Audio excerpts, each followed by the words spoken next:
Hi all and welcome back to the channel, and I hope you're all doing okay. I've got a couple of things I want to bring to you today.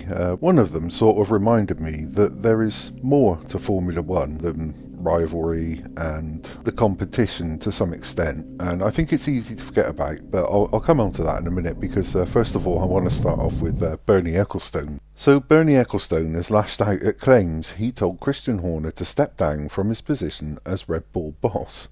Horner's future still hangs in the balance due to the ongoing investigation into allegations of inappropriate behaviour. With the RB20 unveiling imminent, the recent rumour that Ecclestone had advised Horner to step down has prompted a response from Ecclestone, who has made it clear where he stands on Horner's future. With the following post on Instagram, he said, "To clarify reports by newspapers that I had urged or suggested Christian Horner should step down from his position at Red Bull, they are entirely untrue."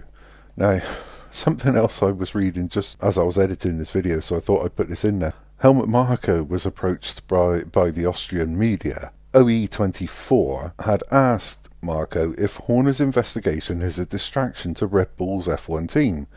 And he said, "I can't tell you that, nor can I say anything else on this subject.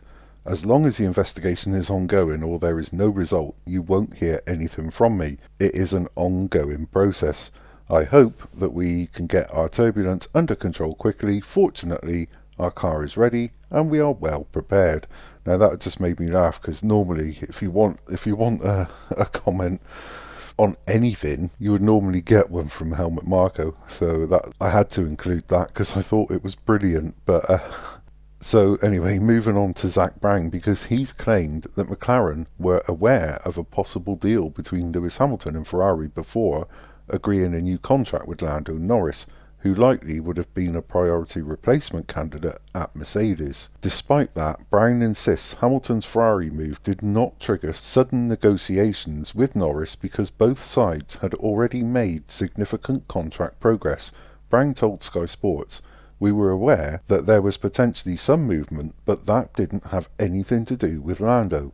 We'd signed him up previously, we were just waiting to make the announcement. We knew Lando and Oscar Piastri were both hot property, so it was less about knowing specifically what was going on between Lewis and Mercedes and more about knowing that Lando is top of everybody's list, ours included."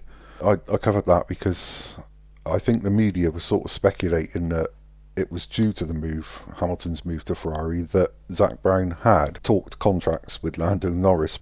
So anyway, I want to come on to Ferrari boss Fred Vasseur, because he has said he found it more difficult delivering the news of Lewis Hamilton's 2025 switch to Toto Wolff than Carlos Sainz. Vasseur said, "Telling Sainz was not the easiest call of my life, but the one that was most difficult was the one with Toto. We have had a good relationship now for more than 20 years. We were always in contact to speak about different things, and the deal came naturally. I don't know what was easy or what was not, but it came like this, step by step. Regarding Lewis, it's a huge opportunity for the team. We are sure that he will bring us a decent step for the future, and it will be a good challenge for everybody." And the thing I like about that is, and I'm not here to bash Drive to Survive because people do like it, but they tend to focus more on the rivalry and the competition, but you do forget, it's quite easy to forget that there are friendships with different team principals and bosses, whatever. It's really quite interesting to remember that, I think. But then coming on to Toto Wolff, and Mercedes boss Toto Wolff has admitted that the team will be more focused on beating the likes of Ferrari, McLaren and Aston Martin this year, rather than taking on Red Bull, which suggests Mercedes are in no place to close the gap on Red Bull. Wolff said at the W15 launch, "We got it wrong with the new regulations, but when you look back you are going to read that we finished first 8 times in a row, and then third and second in the constructors. It looks like it was a respectable result, but this isn't counting another team and another driver winning most of the races.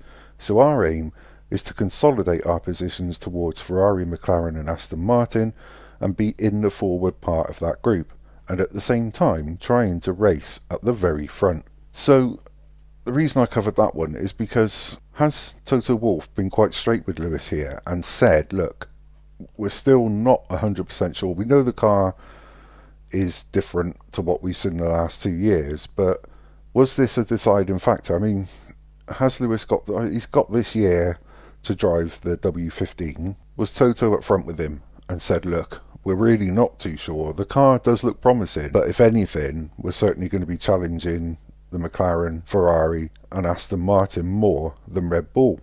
So I don't know. I mean, it does make you wonder what the deciding factor was for Lewis to move or to go to Ferrari. And of course, there's so many different theories out there, but I think Toto Wolff as a team boss may be quite honest when it comes to the car, but we'll have to see, because thinking of that, testing is less than a week away now, so this is really quite exciting. I've put the details on the screen, but those times, I know on Sky they cover pretty much most of it. I'm not sure if they're covering it all this year, so whoever provides your Formula 1 content, check your TV listings and see if they've just got highlights or whether they're covering it all. But again, I really and truly cannot thank you enough for your recent comments. Honestly, it blows me away every time, and it genuinely does mean a lot to me. So thank you for subscribing, liking, sharing and commenting on my videos. Of course, I do like reading your comments, I genuinely do. So yeah, thanks again for sticking with me. Until the next time, take care.